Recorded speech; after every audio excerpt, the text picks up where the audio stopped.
Hello family. তো এখন বাজে সকাল 10টা থেকে মেয়েকে কোলে নিয়ে বসেছিলাম, এই একটু ঘুমিয়েছে। তো এখন আমি ওর জামা কাপড়গুলোও ধুয়ে মেলে দেবো, আর ওই জামা কাপড়গুলো ভাঁজ করবো। কালকে ধুয়েছিলাম এইগুলো, আর কালকে ভাঁজ করার সময় পাই না। আর আসছিল বটসাবিত্রী পুজো, তো আমি উপোসও করেছি।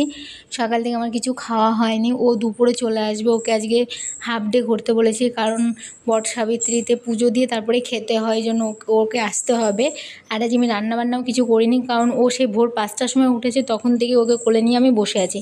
আর ওই টেবিলটার অবস্থা দেখো। তো আমি ভাবছি আগে একটু রান্না করে নিই। এখানে ওর আমি গরম জলে বোতলও দিয়ে দিয়েছি। তাই আমি ভাবছি কী রান্না করব।